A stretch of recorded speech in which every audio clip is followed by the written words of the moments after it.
Je m'appelle Dr Mariana Albuquerque. Je suis médecin intensiviste depuis 15 ans, principalement dédié aux soins critiques en unité de soins intensifs. Pendant ce temps, j'ai été confronté à des situations qui poussent n'importe quel professionnel à la limite et qui, souvent, dépassent ce que la science peut expliquer. Je m'étais toujours préparé à faire confiance à la technique, aux statistiques et aux machines, mais la réalité de l'hôpital m'a montré que la vie insiste pour nous surprendre d'une manière que nous n'apprenons pas dans les livres. Depuis le début de ma carrière, je pensais qu'il suffirait de suivre des protocoles stricts et de prendre des décisions rapides pour sauver des vies. Mais les années m'ont appris que ce n'est pas toujours le cas. Il existe des moments où toutes les ressources échouent, où chaque tentative semble inutile, et pourtant, quelque chose se produit. Quelque chose qui va au-delà de ce que nous pouvons mesurer dans des examens ou expliquer dans des rapports médicaux. Dans ces moments, la médecine atteint un territoire inconnu, où foi, espoir et mystère semblent s'unir. Je veux souhaiter la bienvenue à vous qui êtes ici en train de m'écouter. Ce que je vais partager n'est pas simplement un autre cas clinique, c'est une expérience qui a profondément marqué mon parcours et qui résonne encore dans ma mémoire aujourd'hui. Chaque détail de cette nuit reste vivant en moi, le bruit incessant des moniteurs, l'air froid de la salle, les regards tendus de mes collègues. C'est impossible à oublier, parce que ce fut l'un de ces épisodes qui divisent une carrière en avant et après. Et je ne raconte pas cette histoire pour faire du spectacle. Je la raconte parce que je crois que nous devons parler de ces événements qui dépassent la logique. Non pas pour diminuer la science, elle reste mon pilier, mon guide dans chaque décision. Mais pour reconnaître qu'il existe quelque chose de plus grand, qui échappe à notre contrôle. Quelque chose qui, parfois, décide d'intervenir exactement au moment où nous n'avons plus rien à offrir. Le cas que je vais relater est celui d'un patient qui s'est effondré sous nos yeux. Nous avons fait tout ce qui était en notre pouvoir, chaque protocole, chaque manœuvre. Et lorsque nous pensions que c'était la fin, lorsqu'il n'y avait plus aucun signe de vie, il s'est produit quelque chose qu'aucune explication médicale n'a pu donner jusqu'à aujourd'hui.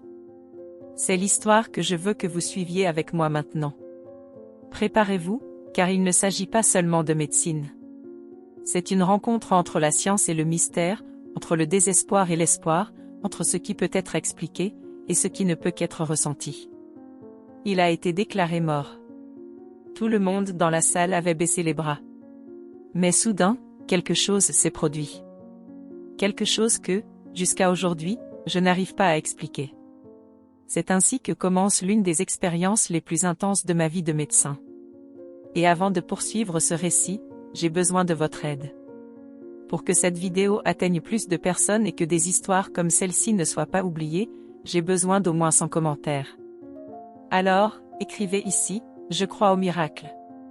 Cette simple phrase peut paraître petite, mais c'est exactement ce qui aide YouTube à diffuser ce contenu à davantage de monde. Si vous n'êtes pas encore abonné à la chaîne, profitez-en et abonnez-vous dès maintenant. Ici, je partage des récits réels d'hôpital, des cas qui ont profondément marqué ma vie professionnelle et qui peuvent également toucher votre cœur. Parce qu'au fond, chaque histoire comme celle-ci n'appartient pas seulement à moi ou aux patients, elle appartient à nous tous, qui cherchons à comprendre jusqu'où la science peut aller, et où commence le mystère. Cette nuit-là, à l'hôpital, l'ambiance était lourde de silence, interrompue seulement par le son des moniteurs cardiaques qui, soudain, se sont tus. Le patient ne répondait plus. L'équipe était épuisée, chacun de nous avait fait tout ce qui était possible. Et alors, la phrase qui résonne encore dans mon esprit jusqu'à aujourd'hui a été prononcée par l'un de mes collègues, « Il n'y a plus rien à faire ». Ces mots, qui sonnaient comme un point final, marquèrent l'instant où nous avons tous cru que l'histoire était terminée. Le poids émotionnel de ce moment est indescriptible. Nous, médecins, sommes formés pour accepter l'inévitable, pour comprendre que nous ne gagnerons pas toujours la bataille contre la mort. Mais, dans ce cas, ce qui est venu ensuite a ébranlé toutes mes certitudes. C'est pour cela que je veux que vous restiez avec moi jusqu'à la fin de cette vidéo. Parce que vous comprendrez, étape par étape, comment une situation qui semblait irréversible s'est transformée sous nos yeux. Et, plus encore, vous réaliserez que certaines choses ne peuvent pas être expliquées par des statistiques, des protocoles ou de la technologie. Ce qui s'est passé cette nuit-là n'était pas un simple détail curieux ou une coïncidence clinique. C'était quelque chose qui m'a fait repenser ma propre profession. C'était comme si l'impossible avait choisi de se manifester justement au moment où tout le monde avait abandonné. Et moi, qui avais toujours fait confiance à la raison avant tout, j'ai dû affronter la possibilité qu'il existe quelque chose au-delà de ce que nous pouvons mesurer et contrôler.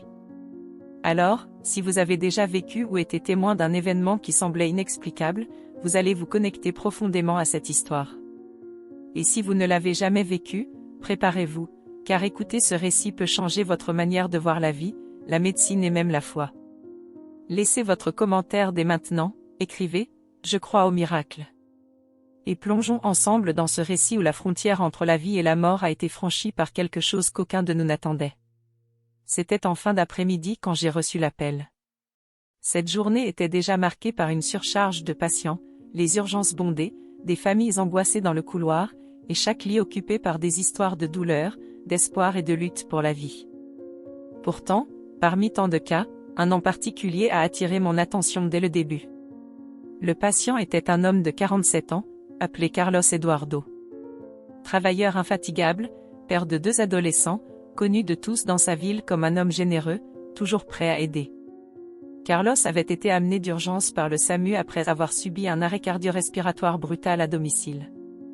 Sa femme, désespérée, avait tenté de le réanimer jusqu'à l'arrivée des secours.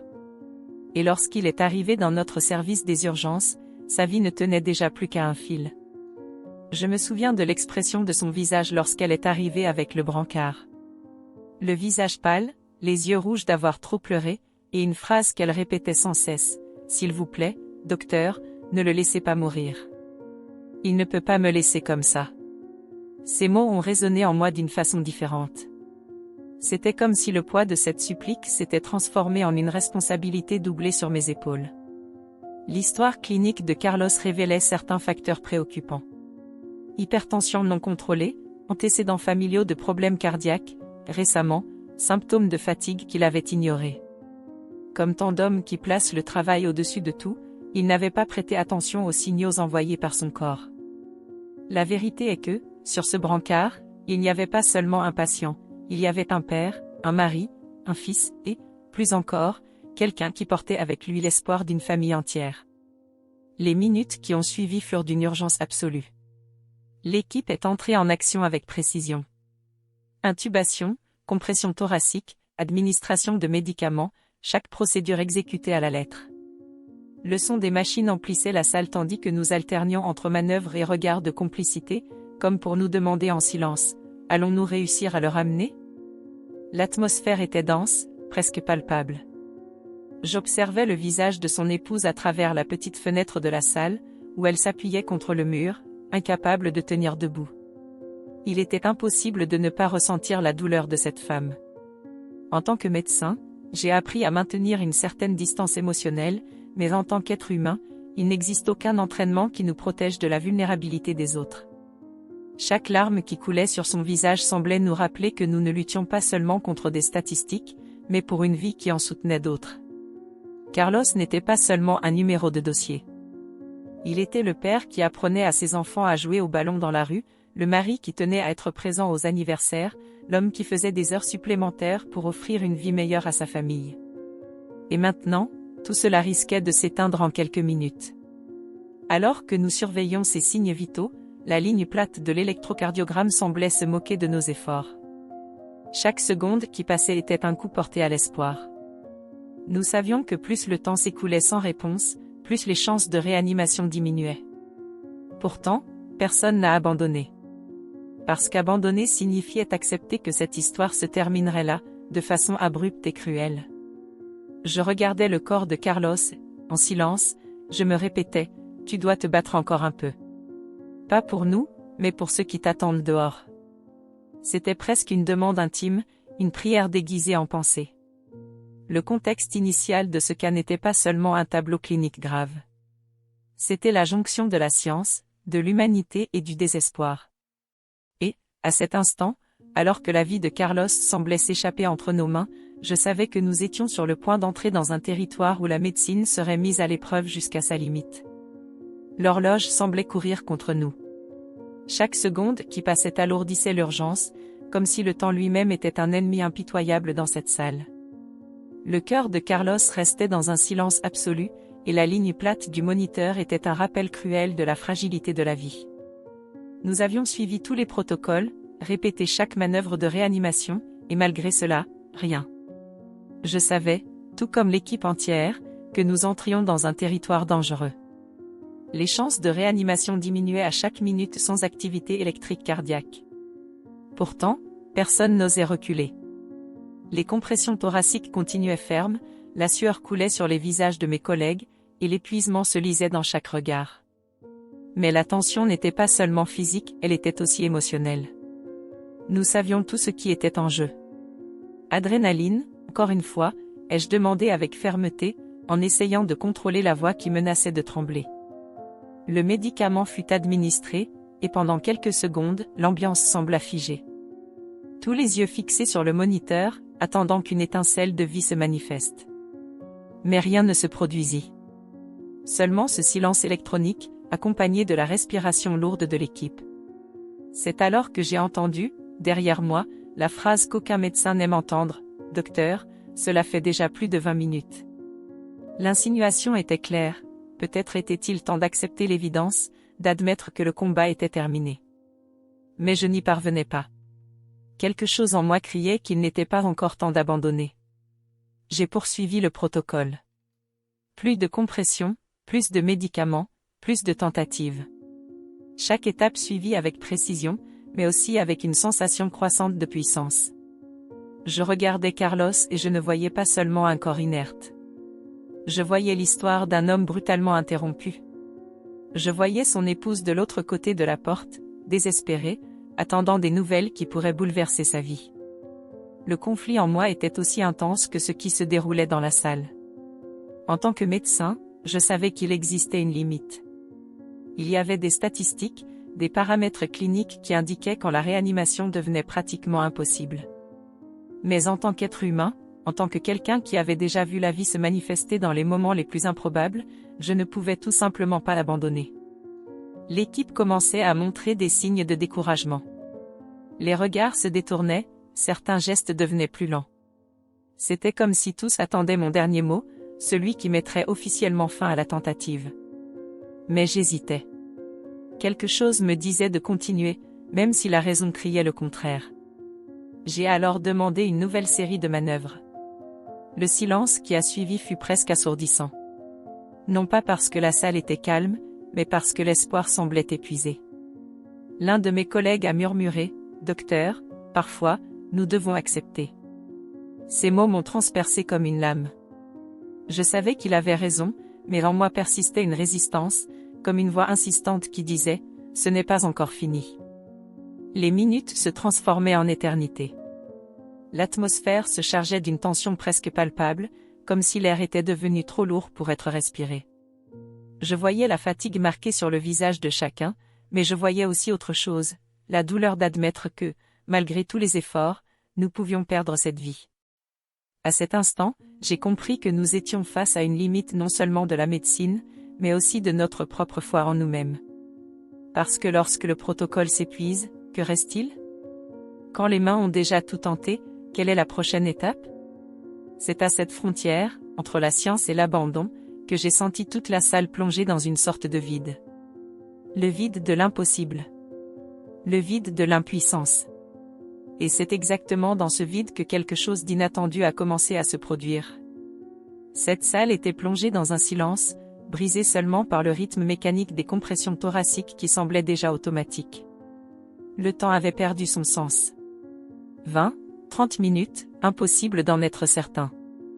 Tout ce que je savais, c'est que chaque seconde supplémentaire alourdissait le poids insupportable de la défaite. Je sentais les regards de l'équipe sur moi, attendant que je donne l'ordre final.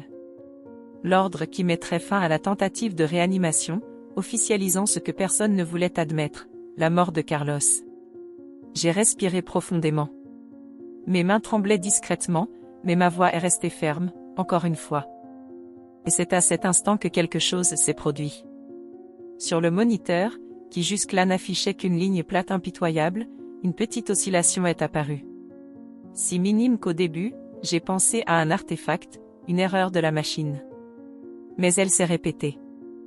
Un minuscule trait, presque invisible, qui semblait crier en silence, « Ce n'est pas encore fini. » Arrêtez une seconde, ai-je demandé, la respiration suspendue. L'air est devenu lourd, comme si tout le monde retenait son souffle avec moi. Et alors, sous nos yeux, ce tracé timide s'est transformé en une onde plus nette. Un rythme lent, fragile, mais réel. Le cœur de Carlos battait à nouveau. Pendant un moment, personne ne bougea. C'était comme si le temps s'était figé dans cette salle. Les regards de l'équipe se sont croisés, incrédules. Certains ont même murmuré, « Ce n'est pas possible. » Moi-même, je n'arrivais pas à croire ce que je voyais. Statistiquement, cliniquement, cela n'avait aucun sens. Après tant de temps sans activité cardiaque, les chances étaient pratiquement nulles. Et pourtant, l'impossible se produisait sous nos yeux. Soudain, l'ambiance, jusque-là lourde de défaite, s'est transformée en un tourbillon d'émotions.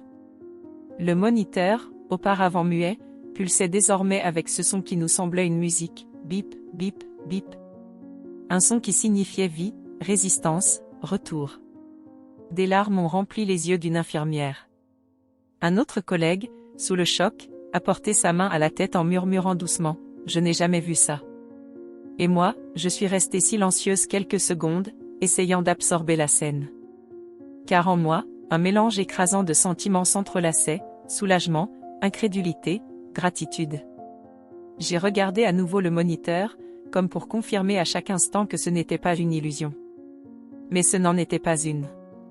Le cœur était là, battant, reprenant ce que tout le monde avait déjà cru perdu. Je me suis alors approchée du visage de Carlos. La peau encore froide, le corps affaibli. Mais quelque chose en lui semblait avoir changé. Je ne sais pas l'expliquer exactement. C'était comme s'il y avait une présence dans la salle, quelque chose d'invisible mais d'indéniable.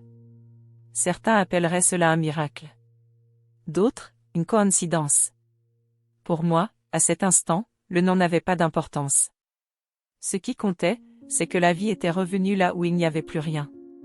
Son épouse, de l'autre côté de la porte, n'en savait encore rien. Mais je pouvais imaginer sa réaction lorsqu'elle apprendrait que l'homme déclaré sans vie était revenu. Ce moment culminant ne fut pas seulement un retournement médical. Ce fut un choc de réalité, un rappel que nous ne sommes pas toujours aux commandes. C'était comme si une force supérieure avait décidé d'intervenir, réécrivant une histoire qui semblait déjà terminée. Et avec le recul, j'avoue, je n'ai toujours pas trouvé d'explication. Aucun protocole ne peut le justifier, aucune statistique ne peut le soutenir. La seule chose que je sais, c'est que, cette nuit-là, nous avons été témoins de quelque chose qui transcende la science. Quelque chose qui ne peut être décrit que comme inexplicable. Lorsque j'ai vu ce tracé apparaître sur le moniteur, le cœur de Carlos battre à nouveau après tant de minutes de silence, un tourbillon d'émotions m'a envahi. Toute la salle était sous le choc, et ce n'était pas étonnant.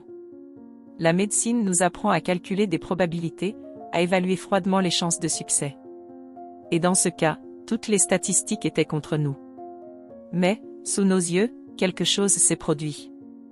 Quelque chose qui n'était écrit dans aucun livre, dans aucun graphique, dans aucun protocole. Et à cet instant, j'ai compris que la médecine, aussi avancée soit-elle, ne peut pas englober toutes les dimensions de la vie. Alors que je regardais le moniteur, je pensais au nombre de fois où j'avais déjà annoncé à des familles qu'il n'y avait plus rien à faire. Au nombre de fois où j'avais dû être le visage de la nouvelle la plus dure que l'on puisse recevoir. Et, l'espace d'un instant, j'ai ressenti un poids différent. Et s'il existait des forces agissant au-delà de ce que nous pouvons voir? Des forces qui, en de rares instants, décident d'intervenir? Je ne dis pas que la science échoue, elle est la base de tout ce que nous faisons. Mais l'expérience de cette nuit m'a rappelé qu'il existe une ligne ténue entre ce que nous contrôlons et ce que nous ne pouvons pas expliquer. Et lorsque cette ligne est franchie, le résultat peut être si surprenant qu'il nous oblige à revoir nos certitudes. Je savais que nous n'étions pas encore sortis du danger. Carlos était revenu, mais son corps était affaibli, et chaque seconde à partir de ce moment serait critique. Il n'y avait aucune garantie, aucune certitude de rétablissement complet. Et pourtant, une flamme d'espoir avait été rallumée, non seulement en lui, mais en chacun de nous. Et je veux que vous, qui suivez cette histoire, réfléchissiez avec moi. Combien de fois, dans votre vie, avez-vous eu l'impression que tout était perdu ? Combien de fois tout semblait sans issue, et soudain quelque chose a changé? Cela a pu être un détail, une rencontre inattendue, une réponse apparue à la dernière minute. Ces instants nous rappellent que, même lorsque la logique indique une fin, la vie trouve toujours des moyens de nous surprendre.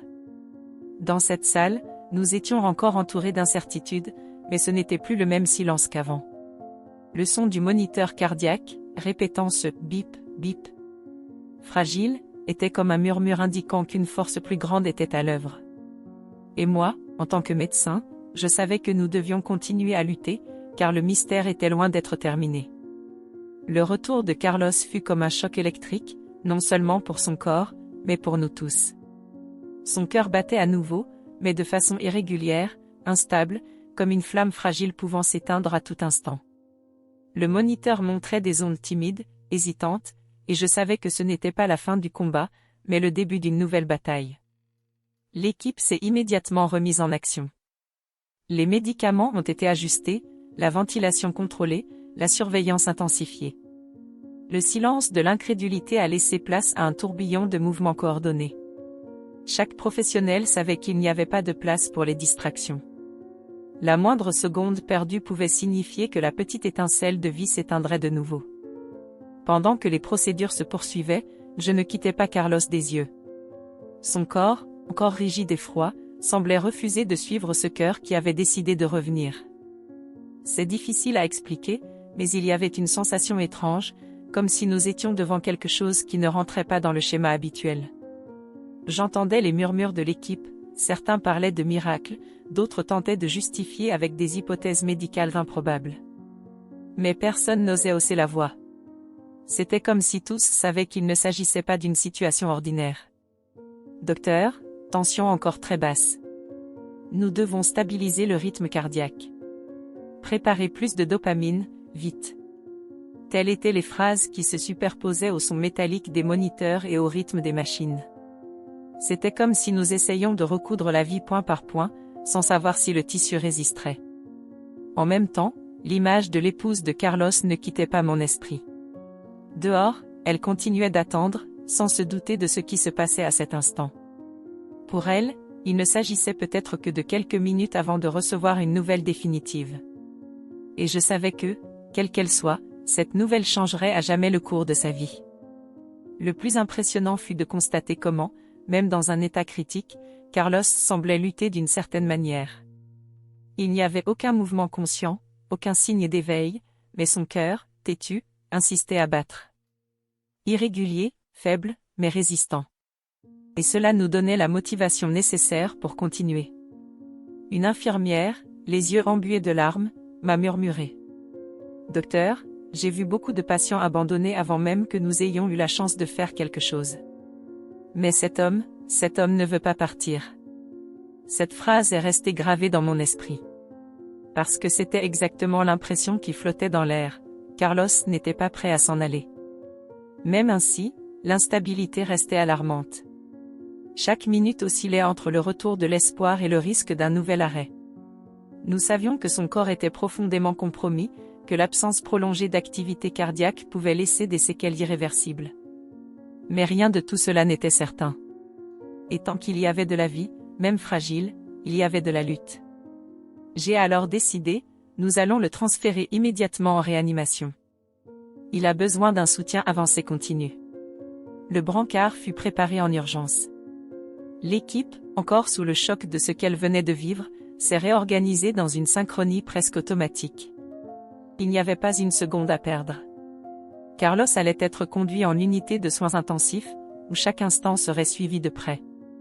En parcourant le couloir, poussant le brancard, j'ai remarqué que tous les regards se tournaient vers nous.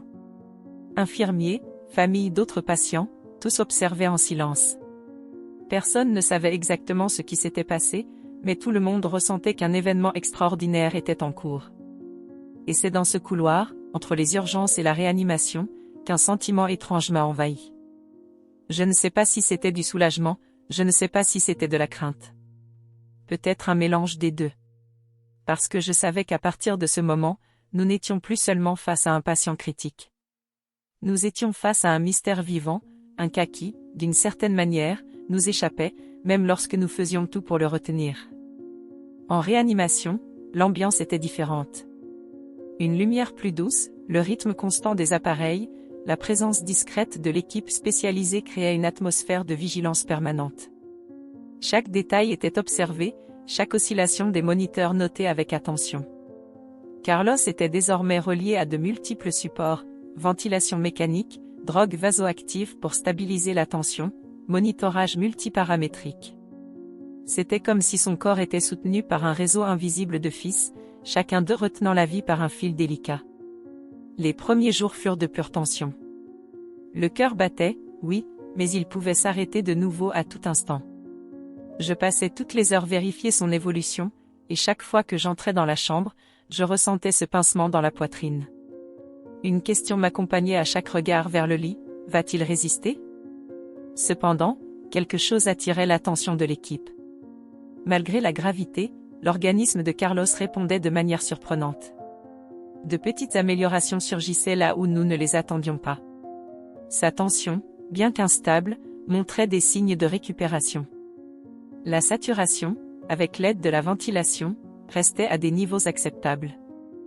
Peu à peu, la fragilité initiale semblait céder la place à une résistance silencieuse.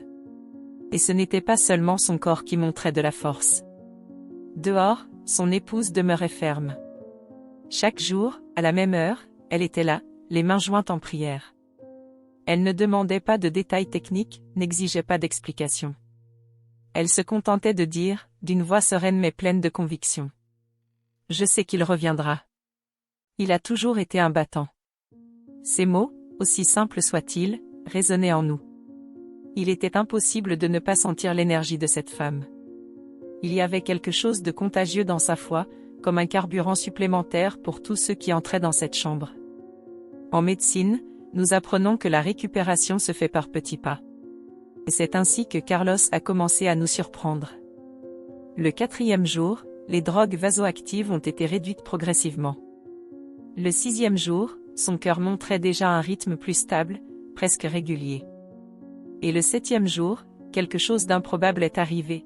Lors de la visite médicale, il a réagi à des stimuli simples, bougeant légèrement les doigts. L'équipe a célébré en silence, mais les regards disaient tout. C'était comme voir quelqu'un revenir d'un endroit très lointain, petit à petit, signe après signe. Moi-même, en tenant sa main et en sentant cette réponse minime, j'ai été envahi par une émotion difficile à contenir. Car, d'une certaine manière, c'était comme s'il nous disait « Je suis toujours là ». Bien sûr, il restait encore des risques. Le temps prolongé sans activité cardiaque laissait planer des doutes sur d'éventuelles séquelles neurologiques. Le rétablissement complet n'était pas garanti. Mais, à chaque nouvel indice, l'espoir grandissait. Et, au fond de nous, nous savions que nous étions témoins de quelque chose qui défiait toutes les probabilités. Une nuit, en révisant les examens avec un collègue, j'ai entendu de lui la phrase qui résumait tout. « Mariana, si quelqu'un me racontait cette histoire, je n'y croirais pas. Mais nous l'avons vu. Nous étions là. Et je n'ai fait qu'acquiescer, en silence. Parce que la vérité, c'est qu'aucun graphique, aucun rapport, aucune analyse froide ne pouvait traduire ce que nous étions en train de vivre. C'était quelque chose au-delà. C'était la vie, résistant de toutes ses forces, même lorsqu'elle semblait avoir abandonné. Carlos était encore en état critique, mais, jour après jour, il montrait des signes qu'il n'avait pas l'intention de renoncer. Et nous, à chaque battement enregistré, nous sentions que nous assistions non seulement à une récupération clinique, mais aussi à la manifestation de quelque chose de plus grand, un de ces rares moments où la médecine rencontre le mystère de l'existence. Ce furent des jours d'incertitude, d'avancée lente et de vigilance constante.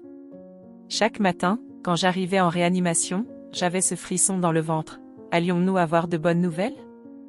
Ou l'équilibre fragile conquis allait-il s'effondrer?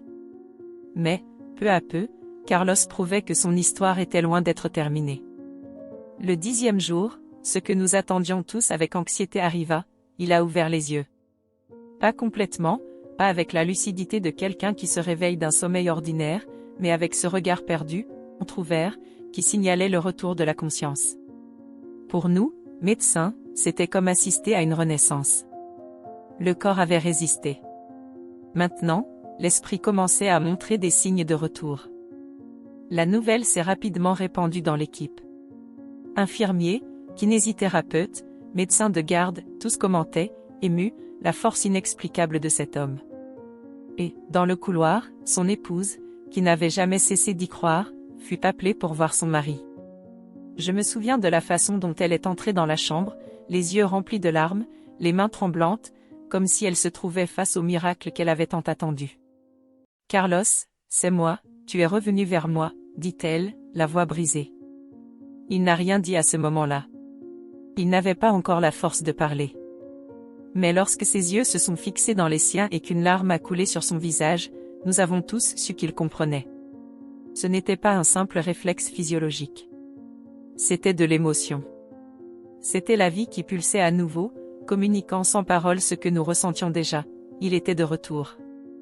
Il était impossible de retenir les larmes dans la chambre.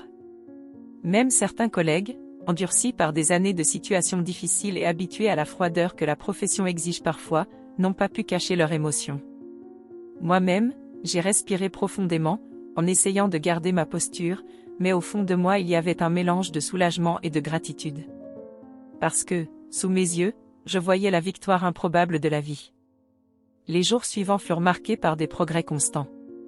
Carlos commença à répondre à des commandes simples, à bouger les mains, à balbutier quelques mots. Chaque geste était célébré comme une conquête. Sa récupération ne fut ni immédiate ni facile, elle exigea de la physiothérapie, de la patience et beaucoup de soins. Mais, peu à peu, cet homme qui avait été déclaré mort commença à se reconnecter à sa propre existence. Le moment le plus marquant, cependant, arriva quelques semaines plus tard, lorsque Carlos, déjà libéré de la ventilation mécanique, demanda à voir ses enfants. Ils entrèrent timidement dans la chambre, les yeux remplis de larmes et les sourires retenus. En s'approchant, Carlos ouvrit les bras, encore fragiles, mais suffisamment fermes pour les embrasser. Le silence qui envahit la salle fut profond. Il n'y avait pas de mots capables de traduire ce que nous voyions. Un père, qui avait franchi la ligne de la mort, embrassait de nouveau ses enfants. Cette retrouvaille n'était pas seulement un moment familial, c'était un rappel pour nous tous que la vie peut être plus forte que n'importe quel pronostic. J'observais de loin, respectant l'intimité de cette scène, mais en ressentant en même temps une émotion indescriptible. Car je savais que nous étions devant quelque chose de rare, d'unique. Quelque chose qui ne pouvait pas s'expliquer uniquement par des techniques médicales ou des décisions cliniques. Ce qui s'était passé avec Carlos était, en essence, la manifestation d'un mystère qui dépasse notre compréhension. À cet instant, l'image de son épouse priant dans le couloir m'est revenue. Elle n'avait jamais douté. Et peut-être que ce fut cette foi inébranlable, combinée à la force de Carlos, qui ouvrit l'espace pour que l'impossible se produise. Et ainsi, après avoir traversé l'obscurité la plus profonde, Carlos revenait à la lumière. Non seulement pour lui, mais pour toute sa famille. Et, d'une certaine manière, pour nous tous qui avons eu le privilège d'accompagner son histoire. Après des semaines d'incertitude, j'ai enfin pu voir Carlos quitter la réanimation, marchant à pas lents, soutenu par ses enfants et par l'épouse qui n'avait jamais renoncé à lui. C'était une scène qui ne disparaîtra jamais de ma mémoire. Cet homme, qui un jour avait été déclaré mort devant moi et mon équipe, était maintenant là, souriant, vivant, défiant toutes les probabilités. Et j'avoue, jusqu'à aujourd'hui, quand je repense à cette histoire, j'ai des frissons. Parce que, peu importe combien d'années d'études ou combien de protocoles médicaux je suis, il existe des moments où la vie décide de nous surprendre. Des moments où l'inexplicable s'impose à la logique, et où il ne nous reste qu'à reconnaître que nous avons été témoins de quelque chose qui dépasse notre compréhension. La médecine m'a appris à respecter la science. Mais la vie, avec des histoires comme celle-ci, m'a appris à respecter aussi le mystère. Et peut-être que c'est cette combinaison qui nous garde humains, la recherche incessante de réponses, mais aussi l'humilité d'accepter que tout ne peut pas être expliqué. Et maintenant, je veux m'adresser directement à vous, qui êtes arrivés jusqu'ici, suivant chaque détail de cette histoire. Si ce récit a touché votre cœur, s'il vous a fait réfléchir sur la force de l'espoir, sur l'importance de la foi et sur la façon dont la vie peut être surprenante, alors je vous demande, laissez un « j'aime » sur cette vidéo, abonnez-vous à la chaîne et partagez cette histoire. Cela aide non seulement à transmettre ce message à plus de personnes, mais cela garde aussi vivante la mémoire de moments comme celui-ci, qui doivent être racontés. Et j'ai une demande spéciale, écrivez dans les commentaires la phrase « Je crois au miracle ». Parce que chaque commentaire compte, et j'ai besoin d'au moins 100 pour que YouTube diffuse cette vidéo à plus de personnes qui ont besoin d'entendre ce message. Cela peut sembler n'être qu'une phrase, mais c'est un geste qui nous relie tous autour de la même idée, que l'impossible peut, oui, arriver. Avant de conclure, je veux laisser une réflexion. Peut-être traversez-vous un moment difficile, où tout semble perdu. Peut-être faites-vous face à une situation où vous ne voyez aucune issue. Mais souvenez-vous, la vie peut changer en un instant. Tout comme cela s'est produit avec Carlos, lorsque tout le monde croyait que c'était la fin, quelque chose d'inattendu peut arriver et réécrire votre histoire. Et pour que vous continuiez à réfléchir et à trouver de la force, j'ai déjà préparé une prochaine vidéo pour vous. Je ne vais pas révéler le titre maintenant, mais je peux vous garantir, elle bouleversera votre façon de voir la vie, la foi et même la médecine. Dès que celle-ci se termine, cliquez sur la vidéo qui apparaît sur votre écran. Je vous y attends, pour que nous puissions poursuivre cette conversation. Parce qu'au fond, chaque récit que j'apporte ici n'est pas seulement une histoire isolée. C'est une invitation à réfléchir ensemble sur le mystère de l'existence.